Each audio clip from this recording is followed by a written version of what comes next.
Hello everyone, question read करते हैं। Question number 2 है आपका। इसका 3 पार्ट हैं, इन तीनों के हमने आंसर देने हैं। फर्स्ट पार्ट है डिफाइंड टर्म ड्रिफ्ट वेलोसिटी। आपको पहले बताना है ड्रिफ्ट वेलोसिटी क्या होती है। तो देखिए स्टेटमेंट रीड करेंगे। Average velocity of electron in a conductor which is drift toward positive end of conductor under the influence of external electric field is called drift velocity. Drift velocity क्या होती है? ये एवरेज स्पीड होती है, ये average velocity होती है। और जितने भी आपके फ्री इलेक्ट्रॉन है वो कहाँ मूव करते हैं? प्लस पॉजिटिव एंड की ओर, ठीक है, in under the influence of external electric field. ठीक है, ये देखिए आपका एक कंडक्टर है, यहाँ इससे एक्सटर्नल बैटरी से इसे कनेक्ट किया गया है। और ये क्या है? इसमें इलेक्ट्रॉन है जो कि क्या कर रहे हैं, इस तरफ फ्लो कर रहे हैं। आपको पता है कि जो करंट और इलेक्ट्रॉन का जो फ्लो करने का डायरेक्शन होता है वो जस्ट अपोजिट होता है एक दूसरे के। ठीक है, और हम ड्रिफ्ट वेलोसिटी को वी डी से डिनोट करते हैं। ठीक है, इतना क्लियर है। फर्स्ट पार्ट हमने आंसर दे दिया है। On the basis of, second part है आपका, on the basis of electron drift drive an expression for resistivity of a conductor in terms of number density of a free electron and relaxation time. ठीक है, अब second part में हमसे एक derivation पूछी है आपकी रेजिस्टिविटी को लेके।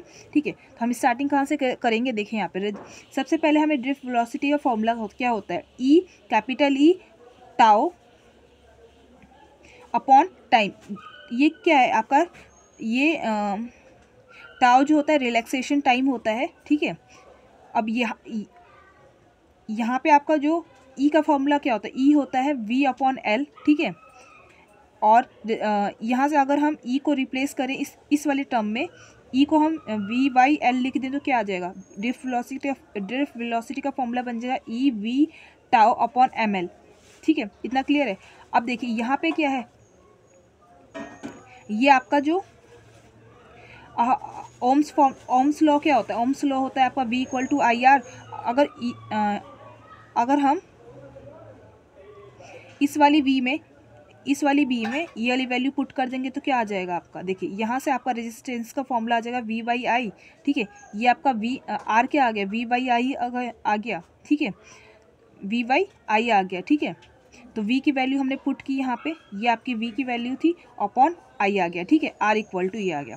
ठीक है, अब देखिए आप देखिए I का फॉर्मूला क्या होता है आपका? I का फॉर्मूला होता है NEA ड्रिफ्ट वेलोसिटी। ठीक है, इतना क्लियर है। ये आपका क्या होता है?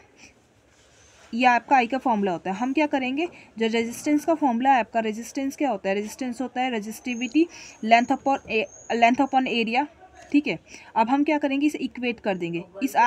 इस आर को हमने यहाँ पुट किया। ठीक है, रो लेंथ बाय एरिया। ठीक है, और इक्वल टू में VDML, और ये क्या आई की जगह हमने क्या पुट कर दिया? ये चीज़ पुट कर दी, E रो NEA ड्रिफ्ट वेलोसिटी। अब जो चीज़ें कैंसिल आउट हुई हमने उसको कैंसिल आउट कर दिया।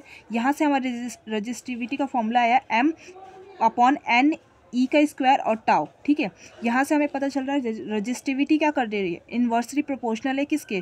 टाइम टाउ के। ठीक है, ये क्लियर है। ये आपका डेरिवेशन हो जाता है रेजिस्टिविटी का। ठीक है, अब नेक्स्ट जो क्वेश्चन पूछा है वो है on what factor does resistivity of a conductor depends. अब किन किन चीज़ों पे डिपेंड कर रही है? देखो, पहला तो मास ऑफ कंडक्टर दे रहा है। ठीक है, सेकेंड है एन क्या है? Number of electrons. इसके बाद टाउ रिलैक्सेशन टाइम। तो ये 3 फैक्टर ऐसे जिन पे ये क्या कर रहा है? डिपेंड कर रहा है। इतना क्लियर है। अब इसके बाद जो है इसका थर्ड पार्ट है, दैट इज़ वेरी इंटरेस्टिंग। तो देखिए why alloy like constant and magnesium are use to make the standard resistors. आपको ये पूछा है, आपको दो एलॉयज दे रखे हैं एंड उनका यूज़ पूछा गया। उनका यूज़ जो है स्टैंडर्ड रजिस्टर में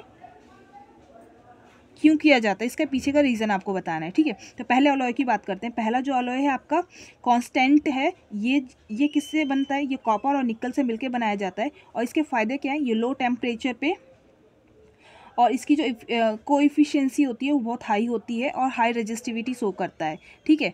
और इसका मेल्टिंग पॉइंट भी बहुत हाई होता है, ठीक है। अब देखिए अलॉय है, ठीक है, और ये क्या लो टेम्परेचर है इसका, ठीक है, और हाई रेजिस्टिविटी शो करता है, हाई टेम्परेचर है, यानी जल्दी मेल्ट नहीं होता है, ठीक है। ये क्या होता है, गुड अलॉय की क्वालिटीज़ होती हैं, ठीक है। अब इसके साथ आपका है मैग्नीशियम जो कि कॉपर, निकल और मैग्नीज से बनता है, ठीक है। इन इन एलिमेंट से ये मिलके बनाया जाता है, जिसका यूज़ हम एमीटर्स में करते हैं, ठीक है। आई होप आपको इसको तीनों पार्ट समझ में आए हो। Thank you for watching.